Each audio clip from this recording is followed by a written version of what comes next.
ये अविश्वास प्रस्ताव आया। अविश्वास प्रस्ताव किस लिए आया? यहां सोनिया जी बैठी हुई हैं।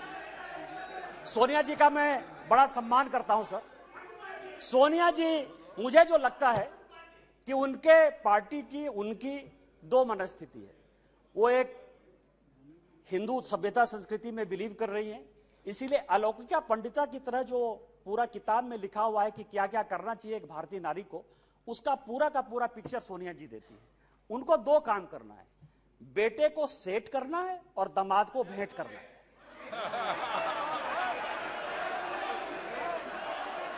अरे जिसका नेम ले रहा है वो बोले ना, जिसका नेम ले रहा है वो बोले। ये लोग क्यों बोल रहे हैं? अध्यक्ष जी, जिसका नाम लिया जा रहा है वो सदन में मौजूद है, वो ऑब्जेक्शन नहीं कर रही है। दूसरे क्यों कर रहे हैं ऑब्जेक्शन? दूसरे क्यों ऑब्जेक्शन कर रहे हैं? वो खुद सदन में मौजूद है, उनको कोई ऐतराज नहीं है। दूसरे ऐतराज करने वाले कौन होते हैं? जब ऑलरेडी सदन में लोकसभा की माननीय सांसद मौजूद है और वो ऐतराज नहीं कर रही है, तो दूसरे ऐतराज करने वाले कौन होते हैं? अब आप समझिए सर, मैंने दोनों बातें कही कि बेटे को सेट करना है और दामाद को भेंट करना है। मैं अपने बात पर कायम हूं सर। आप ये समझे सर, ये केस है सर, इनकम टैक्स का केस चल रहा है। नेशनल हेराल्ड का इनकम टैक्स का एक केस चल रहा है ट्रिब्यूनल में। मैं जो भी पेपर कहेगी कांग्रेस, मैं on the floor of the house जो है इसको रखने को तैयार हूं। और यदि इसमें एक भी बात गलत होगी तो मुझे आप सदस्यता से उसी दिन निकाल दीजिएगा सर। लेकिन कांग्रेस पार्टी को सुनना चाहिए सर।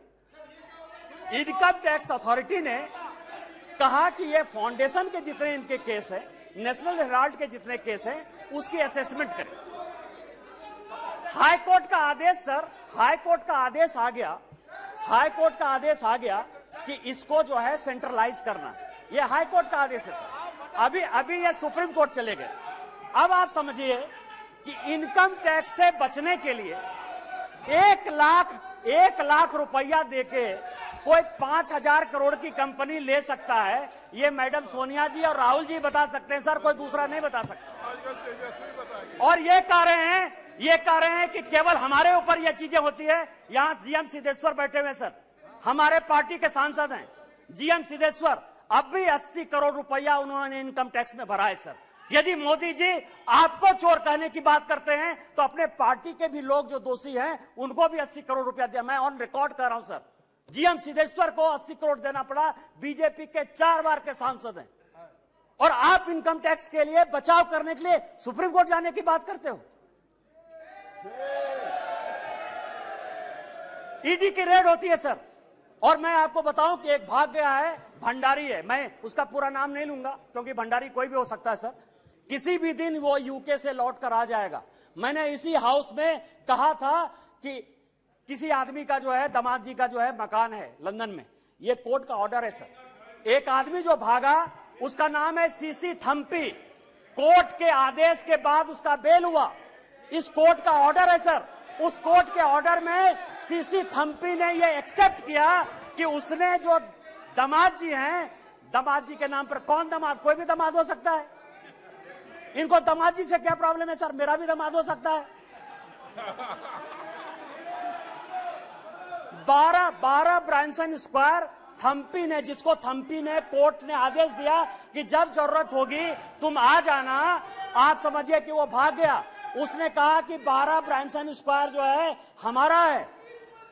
उसी तरह से संजय भंडारी का जो आने वाला है सर, यूके कोर्ट ने जो आदेश किया है उसमें यह बात कहा है कि दामाद जी का वो मकान है। आप क्यों भाग रहे हो? तो जो मैंने आपको कहा कि ये जो अविश्वास प्रस्ताव है सर, ये अविश्वास प्रस्ताव का जो मूल मंत्र है कि बेटे को जो है सेट करना है और दामाद को भेंट करना है। कल जो है सर, कल मेरी बात पर जो है बड़ा हंगामा हुआ, न्यूज क्लिक के ऊपर बड़ा हंगामा हुआ। आज प्रेस कॉन्फ्रेंस हुआ सर। प्रेस कॉन्फ्रेंस में मैं एक बताऊं, यदि न्यूज क्लिक का नाम यदि डिलीट या रेस्टोर हो गया, कांग्रेस को क्या समस्या है सर? न्यूज क्लिक आपका कौन लगता है? पुरकास्ट का नाम यदि रेस्टोर हो गया, पुरकास्ट आपका क्या लगता है? रोहिणी सिंह, अभिसार शर्मा या कोई भी मान लीजिए ठाकुर रंजन प्रागता, यदि उसका डिलीट हो गया नाम या एक्सपंज से फिर बाहर आ गया, आपको क्या परेशानी है? आपका कोई मतलब नहीं है।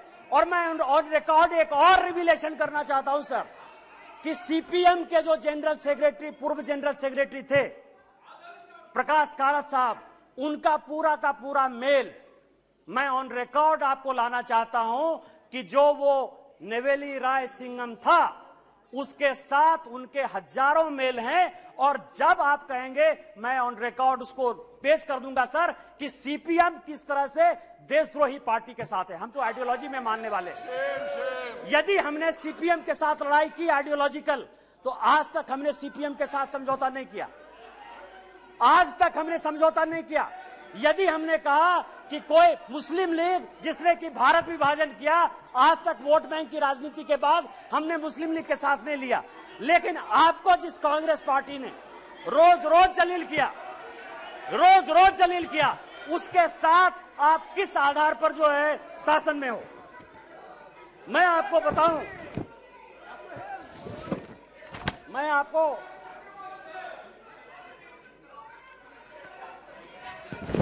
अध्यक्ष जी,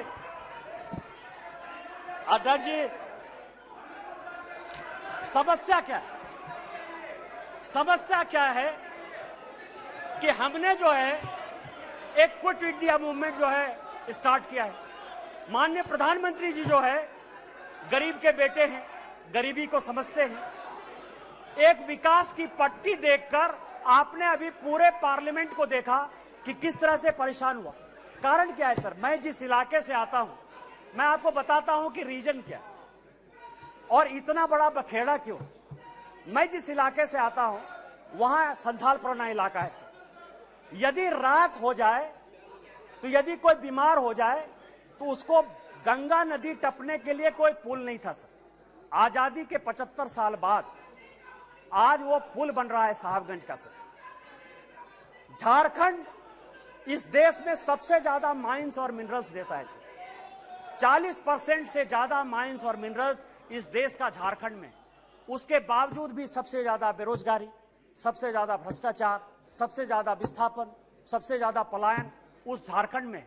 आज आप समझिए उसका कारण यह था कि हमारे पास कोई पोर्ट नहीं था सर। आज माननीय प्रधानमंत्री जी के कारण मल्टी मॉडल हब पोर्ट जो है साहबगंज में गंगा नदी में बना है। मैं जहां से सांसद हूं सर, 75 साल में वहां के लोगों ने रेल नहीं देखा। आज जो है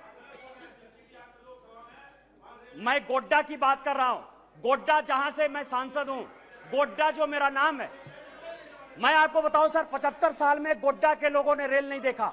आजादी के 75 साल बाद आज वहां रेल है, उस रेल को देखने के लिए 5 लाख की भीड़ आई थी। आज ये सिचुएशन है सर। ये लोग स्वास्थ्य की बात करते हैं सर, पोजीशन की बात करते हैं कि हमने बहुत विकास कर दिया। मैं एक ऐसा बदनसीब आदमी हूं सर कि जिसकी अपनी छोटी बहन इलाज के बिना मर गई। 93 में मेरे यहां कोई डॉक्टर नहीं था जो पेट दर्द का भी इलाज कर पाए। 93 में मैंने अपनी छोटी बहन को खोया है सर। आज उसके भाई होने के नाते मुझे गर्व है कि मेरे लोकसभा में एम्स जैसा इंस्टीट्यूट प्रधानमंत्री। देवघर है सर, 12 ज्योतिर्लिंग का देवघर है, वहां लोग पूजा नहीं कर पाते थे। आज बेंगलोर से, आज बंबई से, आज अमेरिका से, लंदन से सभी लोग वहां एयरपोर्ट पर चढ़कर आते हैं। यह विकास है। आज मेरे लोकसभा में 2 medical college, 3 engineering college, 4 polytechnic college, 16 ITI, 2 agriculture college, 1 dairy college, 4 केंद्रीय विद्यालय, ये सारी चीजें माननीय प्रधानमंत्री जी ने दी है सर।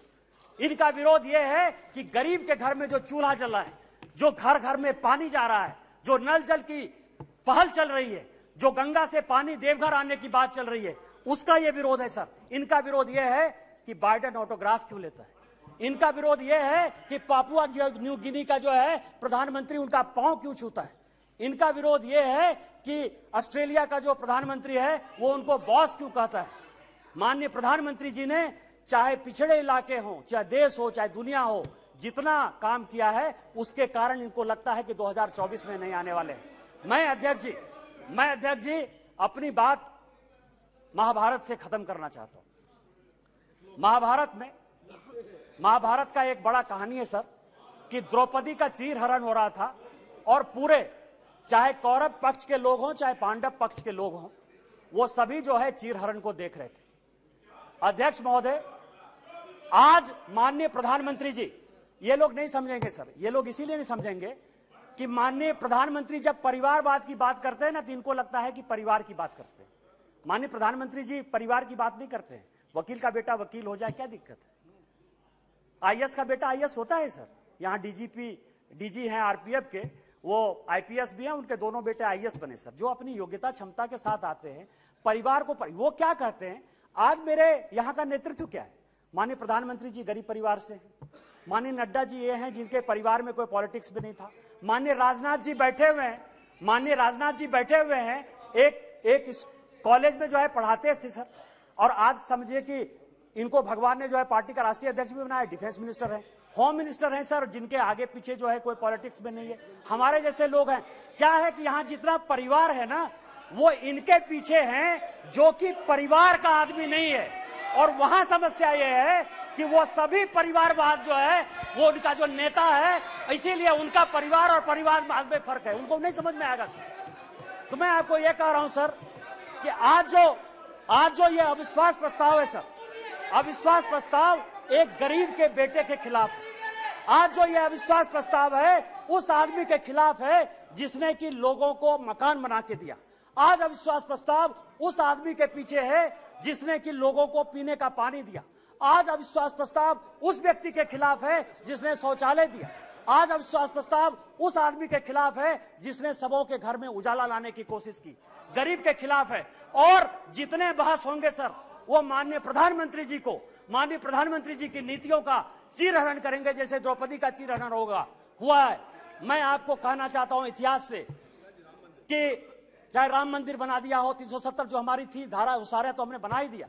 मैं केवल इतना कहता हूं सर कि जब द्रौपदी का चीरहरण हो रहा था तो भीष्म पितामह, कृपाचार्य, द्रोणाचार्य, धृतराष्ट्र, जयद्रथ, चाहे वो युधिष्ठिर हो चाहे वो अर्जुन हो, सभी मौन धारण किए हुए थे। आज यदि माननीय प्रधानमंत्री जी का गांव गरीब किसान के हितैषी का आप चीरहरण करेंगे तो जिस तरह से न धृतराष्ट्र बचा, न दुर्योधन बचा, न भीष्म पितामह बचे, न अर्जुन बचा, न युधिष्ठिर बचा, आप में से कोई नहीं बचेगा। 2024 में आप लोग कोई वापस नहीं आइएगा, हम 400 सीट के साथ वापस आएंगे। इन्हीं शब्दों के साथ जय हिंद जय भारत।